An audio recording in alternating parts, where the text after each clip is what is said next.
La cabane de l'horreur.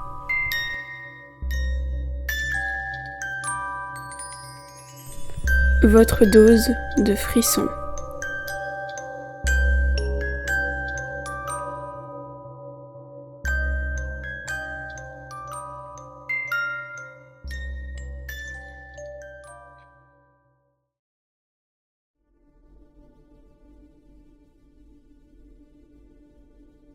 Aujourd'hui est un jour particulier. Cassie, ma compagne et moi fêtons les 10 ans de notre rencontre. Pour marquer cet événement, nous avions décidé d'organiser un dîner spécial. J'ai pris l'initiative de tout préparer, concoctant un repas digne d'un festin royal. J'ai aussi dispersé des pétales de rose rouge formant un chemin qui mène de la porte d'entrée à la salle à manger, où la table est également dressée avec des bougies et notre plus belle vaisselle. Aujourd'hui est un jour de semaine. Et Cassie est au travail. Heureusement, étant indépendant, j'ai pu prendre une journée de congé pour acheter tout ce dont j'avais besoin. Lorsqu'elle rentrera, tout sera prêt pour qu'elle puisse simplement s'asseoir et profiter. Mais ce repas n'est pas la seule chose que j'ai réservée pour ce soir. Au moment où je sors le plat du four avec les gants de cuisine, j'entends la porte d'entrée s'ouvrir. Cassie est de retour. Elle s'émerveille en voyant les pétales au sol. Je pose le plat sur le plan de travail et me dirige vers la salle à manger. Je la vois suivre le chemin de pétales et, à la fin, nos regards se croisent. Je n'ai pas le temps de dire un mot qu'elle saute directement dans mes bras, les larmes aux yeux, me remerciant et me disant que je suis la meilleure personne sur Terre. Je savoure ce moment de tendresse, devenu rare à cause d'elle. Pourquoi ? Parce qu'il y a environ 4 mois, j'ai découvert qu'elle voyait quelqu'un d'autre. Et pas de la manière la plus douce.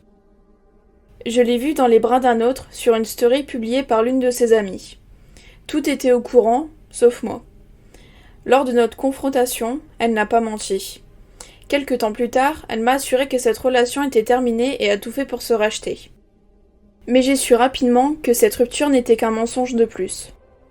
Ce soir, elle a d'autres plans, mais j'agis comme si je ne savais rien. Cassie finit par me lâcher. Je lui dis ensuite de s'installer à table. Je retourne en cuisine pour apporter le gratin de pâtes fraîchement sorti du four. Je le pose sur la table et prends place quand un bruit sourd retentit à la porte d'entrée. Cassie, dos à la porte, se retourne. Elle ne comprend pas immédiatement ce qu'il se passe. Elle pense sans doute qu'une autre surprise arrive. En levant les yeux, elle voit 2 hommes armés pénétrer chez nous. Avant qu'ils ne nous repèrent, je saisis Cassie par le bras et l'entraîne à l'étage. Nous devons nous cacher.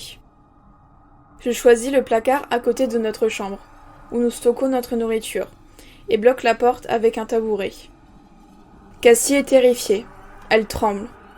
Elle me demande ce qui se passe. Cambrioleurs, tueurs, des jeunes cherchant à effrayer le quartier, elle ignore.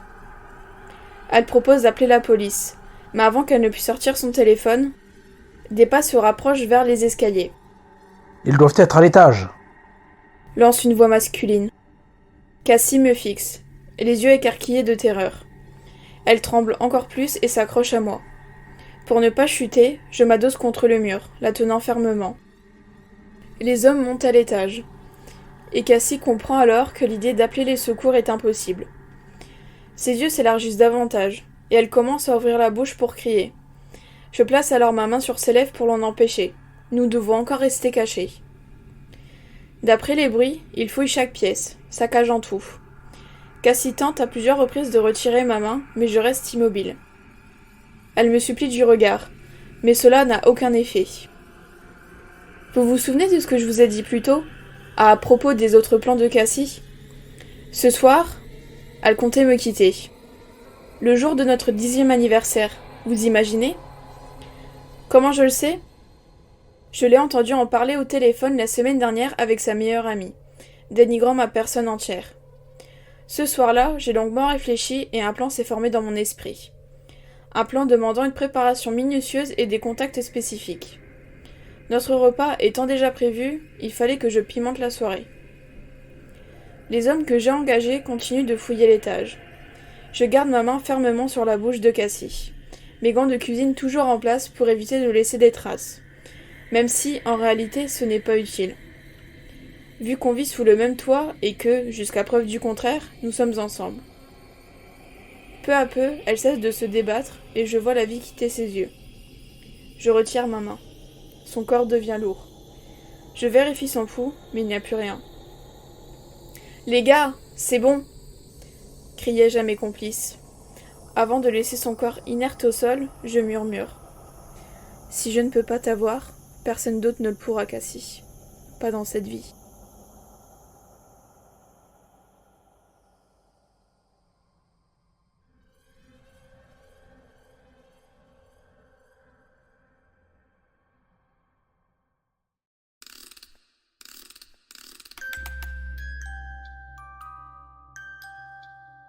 C'est une nouvelle histoire qui s'achève, ou presque.